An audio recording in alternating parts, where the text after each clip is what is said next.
Wrong way. There we go. Okay. Well, thank you very much, Don. And I appreciate the opportunity to speak to you today. But this has been sort of brewing for 2 years. When did I actually get to Los Angeles? And so finally, here I am. But the other thing that I'm really appreciative of, and even more so, is that his writing instructions were to just say, you know, most people here are not economists. And I realized then that I'd been making a mistake in how I've been discussing Say's law, because even an economist wouldn't get this particularly. And so that really you need a beginner's guide to Say's law for everything. And it doesn't just have to be people who've never done economics. Right? Say's law is so out of economic theory nowadays, it's bizarre. So let me thank Don for even suggesting this approach. So it's a beginner's guide to Say's law. And this is Say's law in brief. This is the essence of it. Every macroeconomic theory based on aggregate demand is wrong. Not sort of wrong, not kind of wrong, wrong, profoundly wrong. You use aggregate demand to frame an economic theory, to build policy, you are going to end up in serious trouble. It will never work. And so what I'm discussing is that this is how I describe Say's law. This is how it was described in classical times. You go back into the original economists who were thinking about Say's law, and this is what they said. There's no such thing as a general glut. That is, you couldn't have too much output. It was impossible to produce too much. The economy would never go into recession because there was not enough demand for it. And so this is the classical words.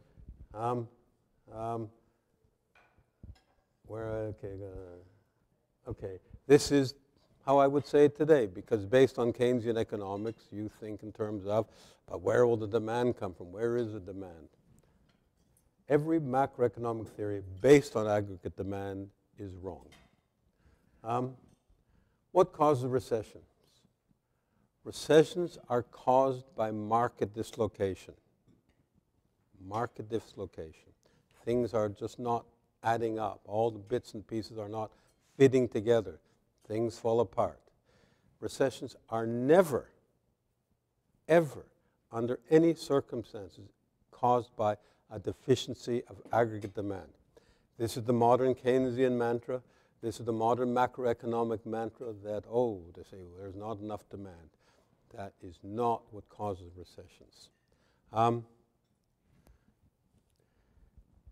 And so recoveries, because the whole idea behind the Keynesian model is that you can have recovery by building aggregate demand. Public spending, we can just cause the economy to grow.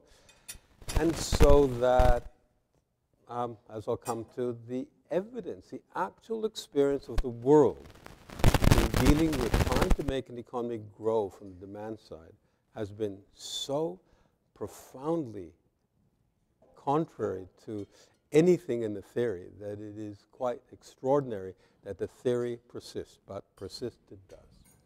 Recoveries are brought about by allowing markets to readjust. They are never brought about by stimulating aggregate demand. So if you know any economics at all, you know that what I've said is like contrary to 99% of what you will read in a modern macroeconomic textbook. So the challenge for me is to sort of get you to see that these modern macroeconomic textbooks are wrong. Now I take you to what turned out to me the turning point in my life. Is like I was just reading for fun. John Stuart Mill's Principles of Political Economy, published in 1848. And there are these propositions on capital. He has his 4 propositions on capital. And It's about saving and how saving channels its way into investment, and the saving actually is the feedstock for economic growth. And then he says this: demand for commodities is not demand for labor. What he's saying is that you cannot increase the number of people employed by increasing the demand for goods and services. And it stopped me there. I went, and because I've been reading the entire chapter, in fact, I've been reading the book right up to that point, I went, by golly, he's right. The demand for commodities is not demand for labor. You can't make an economy grow, you can't make employment grow by stimulating the economy. And I went, and from that moment on, and it was like one of those Shazam moments in my life. It was like, that's it. I was no longer a Keynesian. I didn't even know at the time, it was the odd thing to me, even thinking back on it, that this is Say's law. This is the real statement of Say's law. This is what classical economists universally believed. Mill mentions this in 1848. He lives on to 1873, and in his own lifetime, so all those years, not one single economist at any level ever said that he was wrong. He was never challenged in his life by any economist. Now, you know how unique that is for any economic statement. This is, of course, completely contrary to everything in modern economics, but he says this in 1848, demand for commodities is not demand for labor. Universal acceptance. They all get it. They all get it. Leslie Stephen, who, you may not have heard Leslie Stephen, he's most famous for being the father of Virginia Stephen, who became Virginia Woolf. So when she married Leonard Woolf. But Virginia Stephen's father, Leslie Stephen, says in 1876, it's a throwaway line. He's not trying to even discuss economic theory, but he just talks about Mill's fourth proposition, and he says, it is the best test of a sound economist. He says, just says it. Like, you want to find out if anybody actually understands how an economy works? Well, Mill's fourth proposition, demand for commodities is not demand for labor. Once you get that, you got it, and it's the best test of a sound economist. By 1890, when Marshall writes his principles, that entire idea is gone. It has absolutely evaporated from economic theory. Marshall himself, in discussing Mill's fourth proposition, says, well, demand for commodities, and he thinks in the micro sense, like he thinks the demand for shoes must be the demand for shoemakers. But if you're going to understand Say's law, you have to understand that it's a macro concept. It's the whole economy involved, that the demand for commodities in total will not create demand for commodities. So they are just simply disassociated. Other things create the demand for labor. Anyways. Now, it's a big, long passage here, but the only thing you really have to know, as far as Say's law is concerned, is the bits and bolts. This is a passage from general theory itself. This is Keynes writing in 1936. This is the passage, this is almost the very paragraph that overturns all of economic theory up until that point. But he doesn't call it Say's law at this stage in the book. There are other parts of it, he says Say's law, not here. And what he calls it is Ricardo's doctrine. And he says, Ricardo's doctrine, that it was impossible for effective demand to be deficient. This is where he is challenging the actual original meaning of Say's law that was universally accepted by all economists up until that point. There he is saying it, but he doesn't, like he disguises it. Say's law he calls supply creates its own demand, really vague phrase, but when he's actually specifically telling you what he intends to challenge, when he when he is, in his book, he calls it Ricardo's doctrine, that it is impossible for effective demand to be deficient. Well, we no longer think of that as a fallacy. All macroeconomic theory now assumes that a recession is caused by a deficiency of average demand. And it wasn't even that it was overlooked amongst those classical economists, from Ricardo right through the Mills, right to the 1936. They had looked at it. They had considered it. It was a great big debate in the middle of the 1820s. And every economist had considered the issue. Could an economy go into recession because there was not enough demand? And it had been universally rejected from the 1820s right up to 1936. This changes everything. And we still follow this version today rather than the version of the classics. Okay. So, it's very simple to convince you that Keynes stated Say's law. Okay, you say, so what? It's 1936, today's 70, 80 years later. What so? So Keynes got something wrong about what Say's law really meant. The hard part is to convince you the classical economists, that's John Stuart Mill, Ricardo, all the other, Adam Smith, were right. And Keynes, along with all of modern economics, is wrong. So that's what I'm going to say to you, that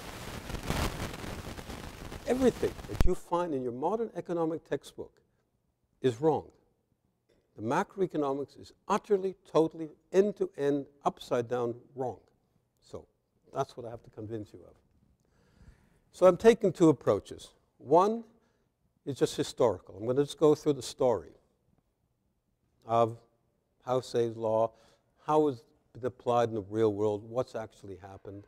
And then I'm going to tell you about the story, the logic of it, the actual economic theory of it. So here's the experience of the world when we've used Keynesian economic theory and what we haven't. And here is the story of the actual understanding of the principles of Say's law. All right. This is from Winston Churchill. Before he was Prime Minister during the war, he had actually been the Treasurer of England in 1929, and this is not a recession year. This is, the Great Depression starts in 1929 with a fall in the stock market, budget speeches in May, the Black Tuesdays in October. But the British economy is not doing great. It's a post-war, stays in the kind of doldrums, it never actually gets going. And so they try things. You know, it's not like there was this idea that public spending might not work. So he says, look, so this is a book by a guy named Pedden. And he writes, Churchill pointed to recent government expenditure on public works. And these are real, genuine public works. This is not some makeshift thing. This is the real thing. Works such as housing, roads, telephones, electricity supply, and agricultural development. Now that's 1929, so these are all new things. Telephone, electricity supply, this is a modern stuff. They're trying to bring the English economy up, cause it to grow, and they're worried about the unemployment. They want to lower unemployment. And he says, look, he says, and they conclude that although expenditure for these purposes had been justified, quote, and this is Churchill, for the purposes of curing unemployment, the results have certainly been disappointing. They are, in fact, so meager as to lend considerable color to the orthodox Treasury doctrine, which has been steadfastly held that whatever might be the political or social advantages, very little additional employment and no permanent additional employment can, in fact, and as a general rule, be created by state borrowing and state expenditure. This is it. They tried it. They actually, can we get, if we spend on all these useful things like housing, roads, telephones, electricity supply, agriculture development, can we actually increase the level of employment? And the answer was no, they could not. They could not do that. Okay. We go 4 years later. You know, these seems like being a treasurer in England is kind of like the stepping stone to being a prime minister eventually. So now we're dealing with Neville Chamberlain, who's the Prime Minister of England when World War II begins, but he'd been the Treasurer of England in 1933. And he delivers his budget speech in 1933. And he says this. Look, he says, at any rate, we are free from the fear which besets so many less fortunately placed, the fear that things are going to get worse. And this is, of course, the bottom of the Great Depression. We owe our freedom from that fear largely to the fact that we have balanced our budget. Now, how weird is that, eh? They get out of the Great Depression in England by balancing the budget. Okay. Australia. This is by one of our local economic writers, and she's talked about how did Australia get out of the Great Depression, right? Well, what we did, blah, blah, blah, blah, blah, cut expenditure. Public sector expenditure was cut by 20%. They savaged it. They cut spending. How can you? Well, you know, Australia was amongst the first economies to come out of the Great Depression. This is the budget, Australian budget of 1931. A year later, Australia has now turned the corner before almost anybody else, turned the corner, and the economy is picking up. However, the United States famously applied Keynesian economics before it was even invented. Roosevelt's New Deal in 1933. He applied a Keynesian prescription before Keynes had so much as published a word. From 1933 onwards, public works, increased public spending, and deficit financing were the essence of economic policy. And in fact, even before that, Hoover had been trying to do this. But whatever amount that Hoover tried to do from 1929 to 33 was overridden by what Roosevelt tried to do, drive the economy from public spending and other things. Okay. Here is the story. Here's the outcome.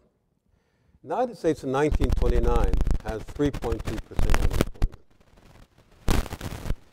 But then everybody goes into this Great Depression. UK was 10.4.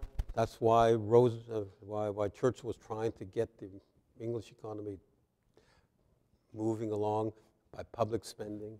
The Australian economy has 8%, but stock market crash, whatever, it's freezing up a trade. The Smoot-Hawley tariff in the United States is the contraction of international trade. So you end up with, you'll see, United States go 3.2, 8.7, 59, 23.6, and the bottom is hitting 24.9%. UK 10.4, 16.1, 23, 22.1. They also reached the bottom in 1932. Australia 8, 12, 7, 21, 20.1, 23. Having cut the deficit, 20% cut in public spending. The next thing you know, Australia is picking up. Now here's the American. They reached the bottom in 1933 at 24.9. And then there's all this public spending. You know the New Deal. And it goes 24.9, 21.7, 21, 16.9, 14.3. And in 1938, it turns around again. It goes up to 19.0. UK, 19.9, 16.7, 15.5, 13.1, 10.8, 12.9. Okay, so slow up. Australia, 21, 0, 17.9, 15.5, 12.6, 10.9, 8.9. You know, this public spending doesn't seem to work at all. And you know, like, we cut spending, we cut it in England, they balance their budget, economies pick up. American economy, all this public spending, and they end up with this terrible unemployment situation. Truman. Now Truman. So you have the World War. World War I, World War II comes, and American comes into it in 1941. And it's late, you know, like, well, the reason I cut off my statistic in 1938 is because both UK and Australia are suddenly in the war. World War II starts for us in 1939, and the data, there's no more unemployment anywhere. United States does not get out of the Great Depression until it's in the war. A tiny bit. I mean, people say 1941, so it's either a war thing, but it's very late. It is, Americans get out of the Great Depression something like 8 years later. So you come now 1945, 46, and it's the end of World War II. There has been this huge, I mean, there's no unemployment anywhere. And suddenly, all these wartime industries are shutting down. You're no longer going to build tanks. You're no longer going to build aircraft carriers. You're no longer, all this shutting down. They're coming closer. So there are all these wartime industries are closing. All these people are being put out of work. On top of that, there's all these soldiers who've been serving overseas. They're all being mustered out. They're being made redundant, if you want to think it that way. Here's this, all these American soldiers, sailors, Air Force, all made redundant, all coming back to the United States. The Keynesians at our time, Keynes had written 36, they're going to, pleading with Truman, please, we're going to end up in the Great Depression. It only ended 4 years ago. If you don't have this public spending, we're going to just go straight back into it. You've got to raise public spending. And so we're now looking at the largest cut in public spending in history. The American, of course, is something like 30–40% of GDP had now been entirely run by the government in the wartime method. Now he says, no, so that's not the move. It is good to move towards a balanced budget and a start on the retirement of the debt at a time when demand for goods is strong and the business outlook is good. These conditions prevail today, he says. And so he balances the budget. 4 years after, there's only 4 years before the recession. 4 years later, he cuts spending. He balances the budget with all these people coming from everywhere, from the army, from all these war industries. They're all being put out of work. He's not. And what happens? You end up touching off the greatest recovery in world history. Not just American, of course, they're doing Marshall Plan or whatever, but across the world. And it starts in the United States where they balance the budget and they drive it all over to the private sector, let them work it out, which they do. And as you know, there is no unemployment. No one thinks of the 46 to 72 as a period of unemployment. It's a period of great, fantastic growth. Fantastic growth.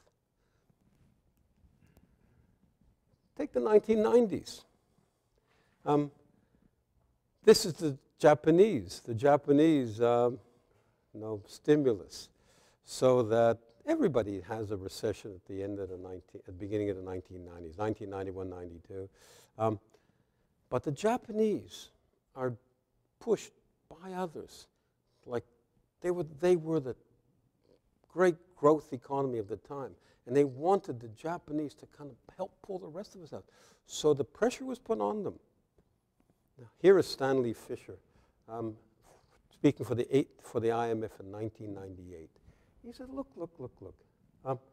There is an immediate need for a substantial fiscal expansion. What we have to do is have this great growth, spending and spending. So, that was the idea. We'll have a Keynesian inflation. We do the same thing here. This is The Economist editorial in February 28, 1998.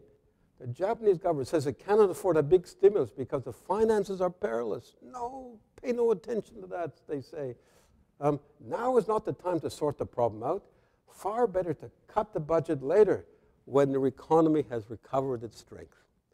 Now you know, people talk about the lost decade in Japan. That lost decade has continued to this day. The Japanese economy, which was the growth economy, the big growth economy from about the 1950s right through until the 1990s, it is just stops dead, and it has never recovered. You can like everybody under the sun has a theory to explain it, the banking system, this or that. My theory, and it sort of fits into everything I've said about how economies work, is that the Japanese economy never recovers because the Japanese economy has had this reflation. And they still try it. They can. I was sitting next to the Japanese, I was working for the Chamber of Commerce, and I'm the Japanese Minister of Finance was there, and he was visiting. He said, oh, well, look, we'll get our economists to sit with him.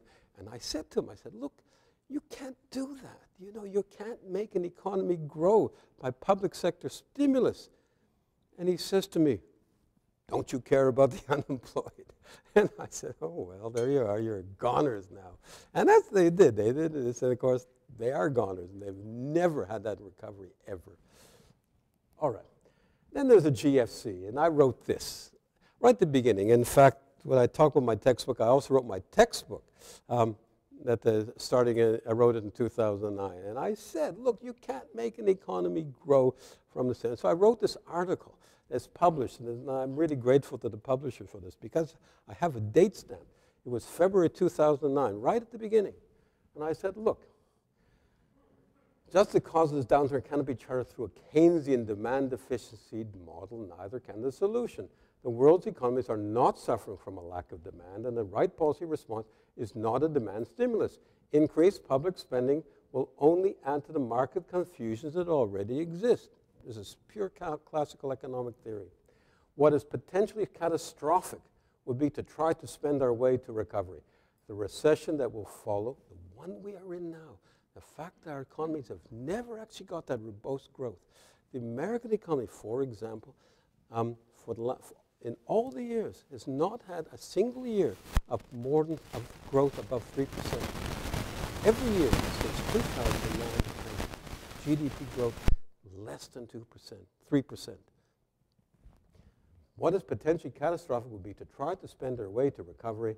The recession that will follow will be deep, prolonged, and potentially take years to overcome. Well, hasn't been overcome yet. It's been long. We'll see what we can do now, but I tell you, so far, if you want to look at this recovery, it's been a non-recovery. We are not in deep recession. Things have gotten smidgen better, but we have never actually got out of that seriously depressed state we were in 2009. So I'll be clear from the historical record that public spending doesn't increase employment. It certainly has never done it. Never done it. There's no history of it. No. The question is why? Why that is so? And this is we go into the classical theory. Why? So, this. Sorry about busy, but what you need to unlearn.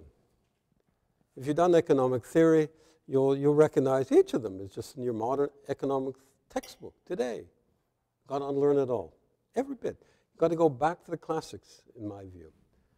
A national economy is driven from the demand side. Wrong. Economy is not. It's the supply side, never the demand side. Classical economists had no theory to explain involuntary unemployment. Come on. I mean, really, do you really think that the economics profession from 1776 right up to 1936 had no theory to explain what was happening all around them all the time? The people losing their jobs? Of course they had theories. Recessions can be caused by demand deficiency. The classical theory of recession is filled with endless theories of what is causing the recessions. Endless. You can read them all. The one thing they were united in saying, whatever might cause that recession, it would never, ever be demand deficiency. They were united on that.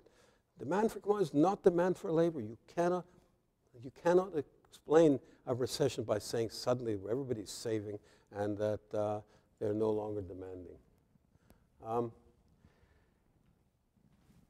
Thinking of national saving as a flow of money makes sense. The idea that the notion of national saving can be comprehended within using money is one of the great changes specifically stated in general theory. Is that all those dopey classical economists, they just kept looking at the real economy and they only bring in money at the end. What a mistake. We should bring in money at the beginning. And of course, that's what now happens. We never separate out the demand side, the actual value-adding activity from the money flows. It's all, you look at national accounts, you look at investment, it's all written in money terms, leaves out the actual underlying flow. lowering interest rates will increase economic growth. Ha!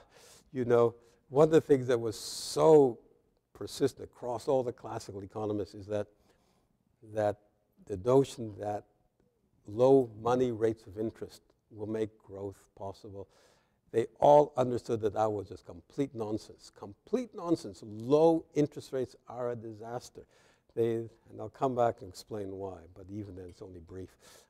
But even so, they understood that you could not make an economy grow by artificially lowering interest rates, money interest rates. Unproductive public spending can make an economy grow.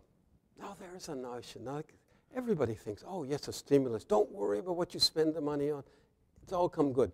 Once you spent the first round of money will be in somebody's hand, they will spend it, and of course, so the first round doesn't matter. Spend on anything. Well, no classical economist would ever have thought of that anything is other idiocy. Now, of course, it's just modern, straightforward, mainstream common sense, but it's still idiocy. Profits are maximized where marginal revenue equals marginal cost. It may not seem like a part of this Keynesian matrix, but it is. The notion that somehow this MR equals MC and profit maximization is the way to approach things. Completely wrong. No classical economist would think like this. It's a brand new, modern, brought to you by Joan Robinson, who herself repudiated it. She writes it in the 1930s. In the 1950s, when the second edition of her book comes out, she writes an intro and says, this is complete nonsense. Well, it is nonsense, yet we still teach it. Supply and demand explains what businesses do and how markets work. It does the kind of like, it's like the first stage of it. But if you are stopped there, that's all you think about, you don't know anything about how markets work. And then the last one. You can discuss economics without discussing the role of the entrepreneur in detail. Now there is a dumb idea. And yet, you pick up a copy of any modern introductory macro text or principles text. I did a study on this. Half of them never mention the word entrepreneur, never shows up in their index, not once, nowhere in the book. Mankiw does not mention it. Krugman's text does not mention it, not there. They do, and even where they mention it, it'll be there kind of like on page 300 for a paragraph, and then it's gone. It's not part of how we now think about economics. We do not think about the entrepreneur. So now go into each of these to explain why I think each of them is wrong. And of course, I can't go into the full detail of it, but I hope you'll see the point. The most frequently stated expression of Say's law amongst the classical economists, not today, was demand is constituted by supply. That's what every classical economist understood. You know, it's underneath there. Keynes' garbled version is supply creates its own demand. Totally different. What Keynes means is that everything produced will find a buyer, and therefore, according to Keynes, classical theory assumed that involuntary unemployment is impossible. No economist before Keynes ever believed anything so stupid. And seriously, stupid. Although I do say that there is this version of economics they call new classical. It does seem to believe it. It gets very close to that we cannot have. And involuntary unemployment is impossible. Of course you can have involuntary unemployment. What the point for the classical was, that it was an aggregate concept, meaning that across an economy, the ability to purchase is dependent on the ability to supply. That's the supply side that drives the existence of the demand side. And I would put it this way. Aggregate demand is constituted by aggregate supply. So we have demand is constituted by supply, but I put in the words aggregate to just make sure you get what the classical economists meant. Most of what comprises aggregate demand, aggregate supply, consists of goods and services already in existence. That's so important that when I'm teaching this thing, I always point out the buildings. I say to my class, look out the window. You see it's all there. You're not starting from scratch. It's all this. There's all this phenomenal amounts of capital and roadworks and buildings, and they're all there. It's like this. You go in, you say, oh, look, there's this loaf of bread that just came out of the oven today. Well, sure, but the baker has learned the skills for many years past. The flour had been there. The baking oven's been there. All the stuff that actually creates whatever that momentary production is, it has this huge infrastructure that sits behind it. Most of what comprise demand aggregate consist of goods and services already in existence, and if not the goods and services themselves, the means to produce them. Unless you have a magic lantern, economy cannot work in any other way. It's the supply side that allows the demand side even to exist. Involuntary unemployment. You know, I remember coming across this passage. Like Mill is the greatest economist, in my view, who has ever written on the subject. He writes this book in 1848. I don't know how he did it. Did it a year and a half, 1,000 pages. He had another full-time job. He's not doing it on a WordPress. He's scratch. He's writing it out by hand. There's a great manuscript. Anyways, he said, look, and in there, it's actually in a chapter related to Say's law, but it is not that chapter on Say's law. And he writes this. This is a quote from the book. Establishments are shut up or kept working without any profit. Hands are discharged, and numbers of persons in all ranks, being deprived of their income and thrown for support on their savings, find themselves after the crisis, which is your economic down, after the crisis has passed away in a condition of more or less impoverishment. Now think of that. This is why has no one in all the years since general theory was published brought this passage into light? I mean, why didn't they bring it in 1936? Keynes builds his case. Oh, those stupid classical economists never understood the existence of involuntary unemployment. How much more involuntarily unemployed do discharged hands have to be if they have been deprived of their income, thrown for support on their savings, and in a condition of more or less impoverishment? That is very, very clearly involuntarily unemployed. You're a discharged hand, and you're now heading into deep impoverishment. Why does it not come to, why do people not mention it? I say, and I believe this, it's either ignorance or deceit. If you know this passage exists, or you know what the other passages, many, many other classical economists all exist to say the same thing, then you have no excuse for thinking that this involuntary unemployment, the very notion, had not been part of the classical way of thinking. What causes recessions? Well, you know, like Keynes says, oh, you know, they didn't have any theory of recession. You know, I am the first person to bring in a theory of recession, and here I go. So the general theory actually builds on this complete nonsense. And recessions are caused by structural dislocation. That is what every classical economist understood. There's an economy that builds up, and all the bits and pieces, thousands, millions of different enterprises, all connected. They all working together. One's producing for another, another producing for another one. All, you know, the steel makers and the energy producers and whatever, and the labor, they're all there, and they're all somewhere, and they're doing things, bits and pieces. The retail side of the economy at the most comes to about 8–10%. The other 90%, that whole building out there is building towards the actual production. A crisis and subsequent downturn are not caused by a fall in demand. The fall in demand, which indubitably happens, you have a recession, that's what you see. It's the most visible thing. Everybody knew that. It looks like there's a fall in demand, but it isn't. Has been caused by whatever brought in the recession. Global financial crisis, was it caused by people saying, oh, look, I don't want to spend anymore? That is nonsense. We're all choosing to save? No. Something else caused it. And then it all disintegrates. There is no plausible instance when a downturn occurred out of the blue. There's always an explanation besides a sudden desire to save more and spend less. Every recession can be explained by entirely visible external events. Every recession has occurred because a larger than normal proportion of producers had been misled about the products that could be sold at prices higher than the production costs.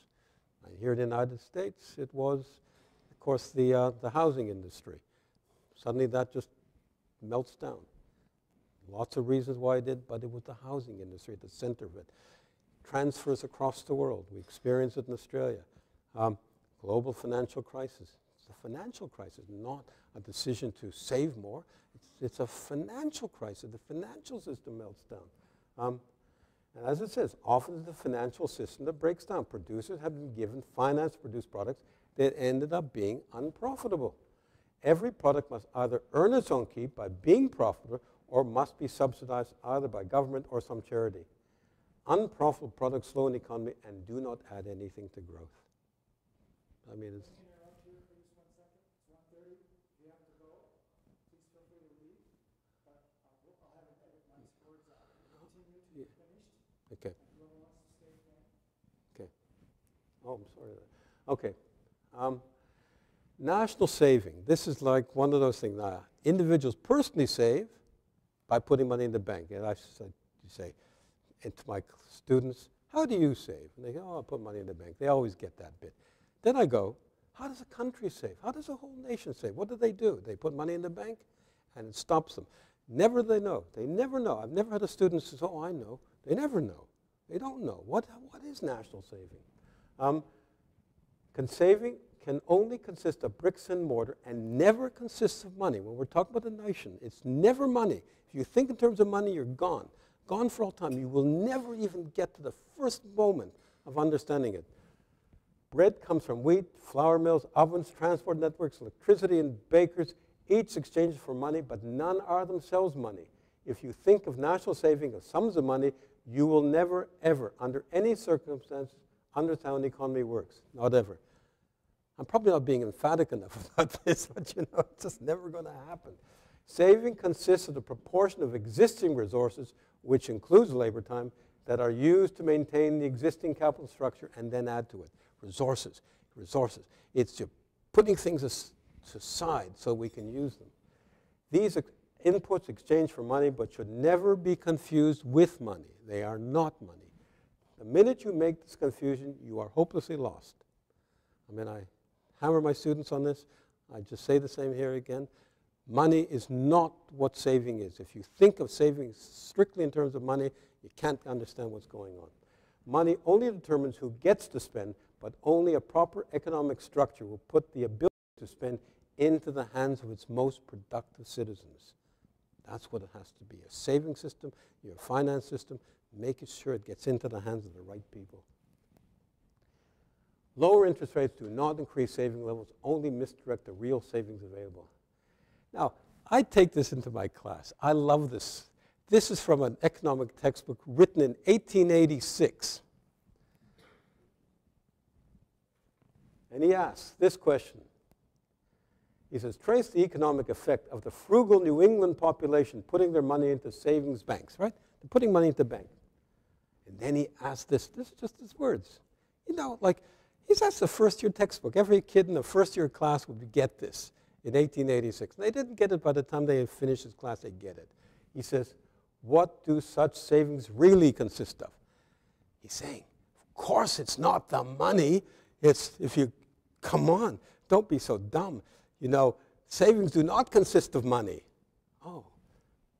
So I put this thing up, and I say, look, and I offer my students 5 choices. What do you think Simon Newcomb actually meant? And the right answers are here in bold. But I give them one answer like it's not right. A, the amount of money held by financial institutions constitutes a community savings. No, wrong. The money is not the savings. Okay, but the other 4 are. National saving refers to a proportion of its resources made available for investment. Yes, always. It's your resources. You're not using them to buy something in the present. You're not chewing them up to go out to the movies. You're putting your resources into something else. Artificially low interest rates misdirect resources into low productivity investments. Yes, you keep the interest rates low, suddenly all kinds of things become viable in terms of borrowed money, but It's not using your resources in the best way. Money facilitates exchange, but resources are what matters. That's right. Money facilitates exchange, but if you think in terms of money, you're gone. Lowering interest rates reduces the supply of real savings made available. Well, just straightforward supply and demand, if you like. You cannot lower interest rates and then suddenly find this great flood of new productive resources that can be used in the economy. In fact, what tends to happen is they diminish. All right. So what do such savings really consist of? Every classical economist knew this, not money. Now, I use this diagram myself, okay? Negative effect of a public sector stimulus. Now, this is a diagram. I have consumption goods and government spending here. Consumption goods and government spending here. So this is just, use a C and G. Here I have investment. Now, inside this triangle is a whole economy. This is what we have. This is all the stuff we have, all the available resources we have to actually produce with. They're all in there. But this stuff, this consumption and government spending, they do not constitute what can be used in the future.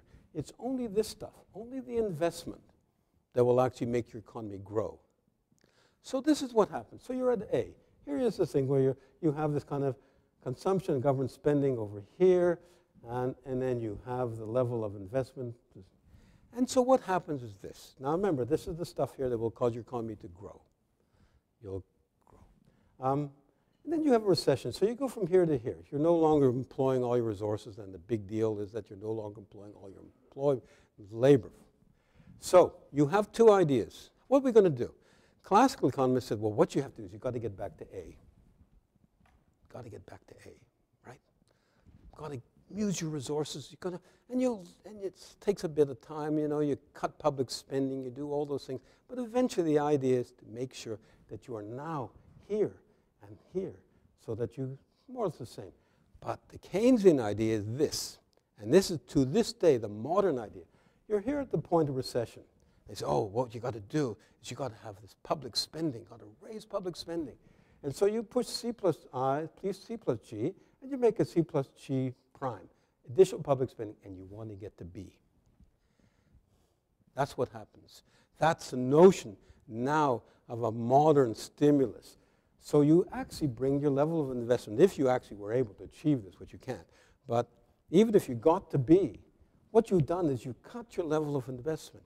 You've actually cut your ability to grow. You've actually reduced your ability to create new enterprises, to build more productive parts of the economy.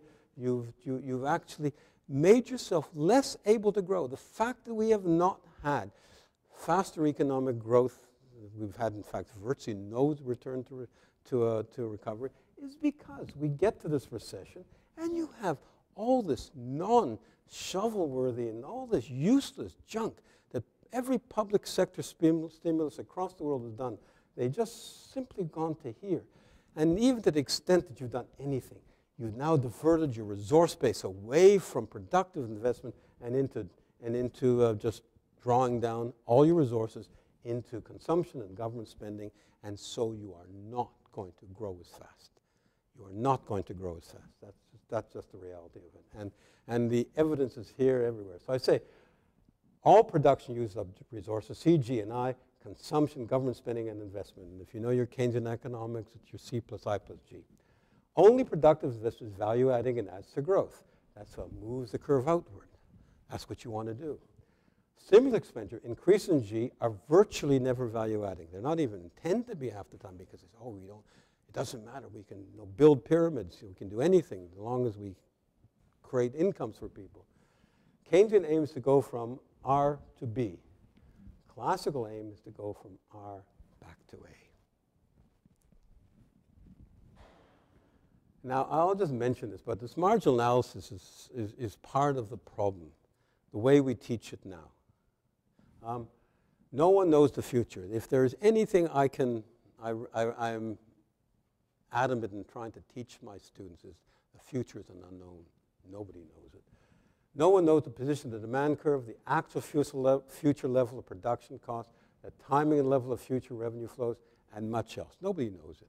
You're standing in the present, but what's going to be like 6 months from a year from now? Nobody knows. Every business is an estimate made in the dark.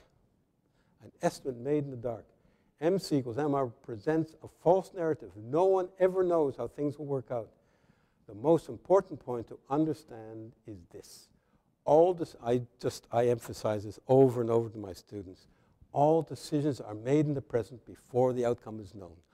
All economic decisions, they're all made before you know the outcome.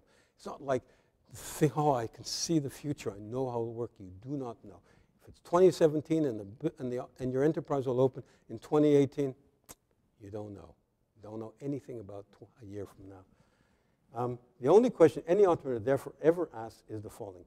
If I do this, what do I think will be the result? Not what do I know, what do I think? How do I build this in? Future costs and revenues, the marginal costs and revenues are projected estimates, and on these and these only are business decision made. They are the guesswork, they're estimates, they're conjectures, but they are not known facts. And so I drew, this is my marginal cost and marginal revenue curve. Here you are in the present, right now, and you conjecture. You look out and you say, oh, well, look, I think if we do this. And this is just, you do not know this. You do not know this. But you go, well, I got these initial costs, it'll go up, I'll solve my setup costs, and then eventually get down to my running costs, and there I am. Meanwhile, there's this revenue, but for a while, of course, until I open my business, until I start doing it, so I'm building apartments, and I start renting them out. I open a new restaurant, and I don't get customers. So for a while, there's no revenue, and then eventually, at some stage, you start getting revenue, and at some stage, it has to cross that. It must cross that. Otherwise, you never recover your costs. This is entirely saved. This whole area in here, between there, is a use of national saving, your actual existing resource base, because you're not contributing anything yet, not until you get to here. Then when you get here, you are starting to contribute. And eventually, you get to a stage where the entire area here is equal to the area there, and so your additional to revenue is equal to your addition to costs. Now, that's the right way to think of marginal analysis.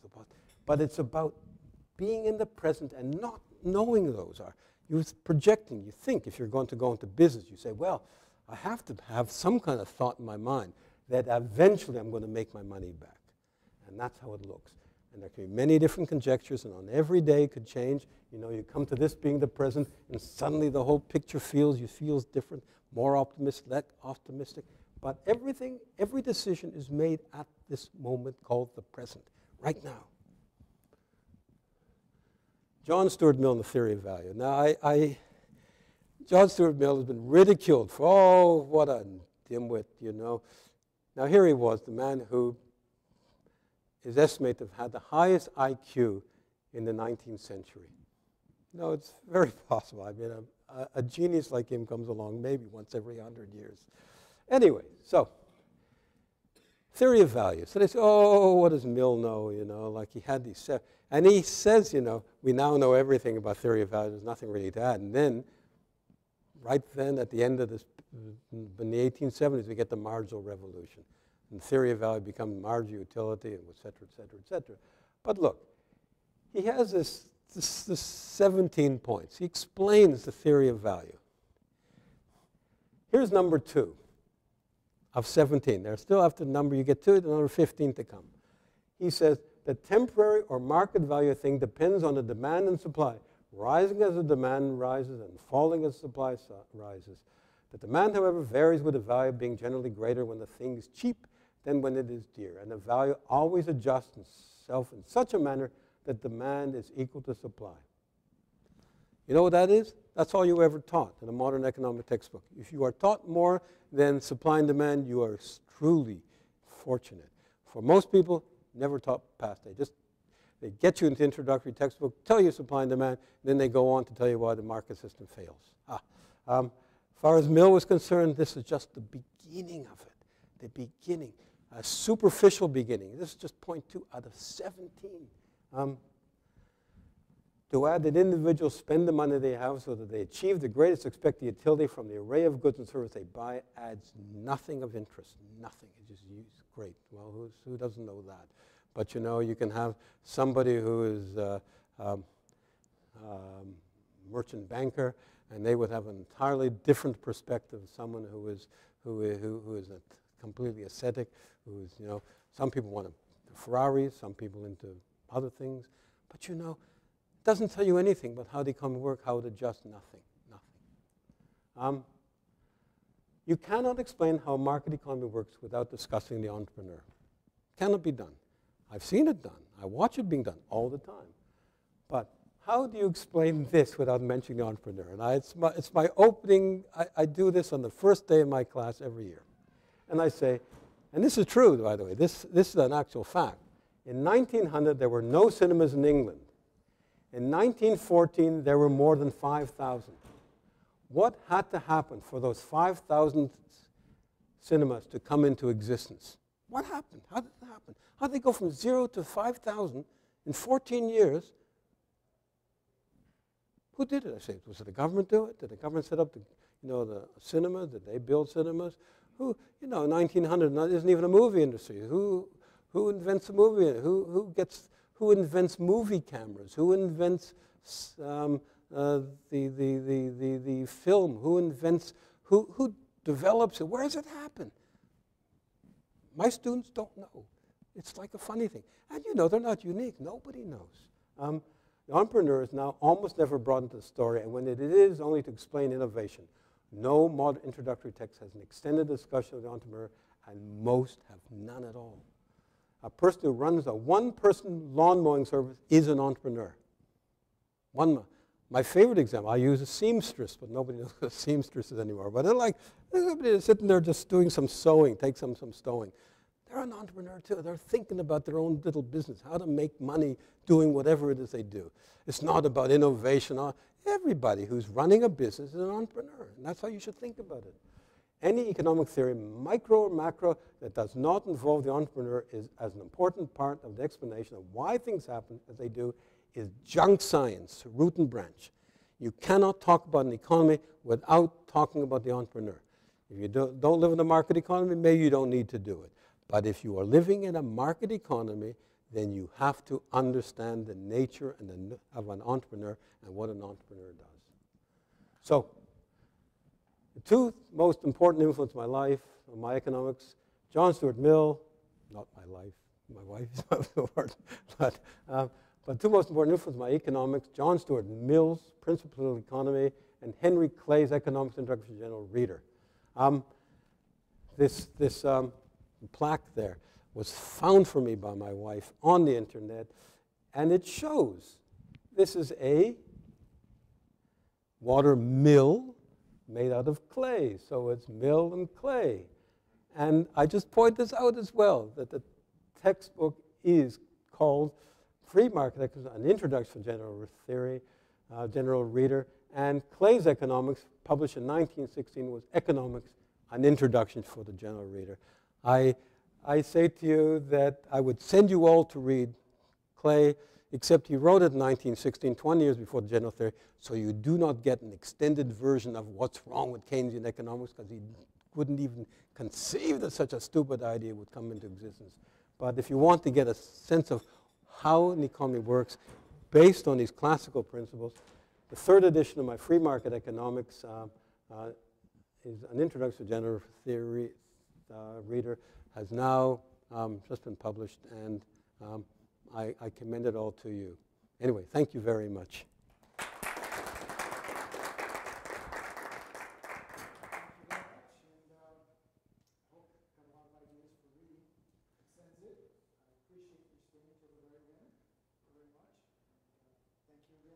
Thank you very much.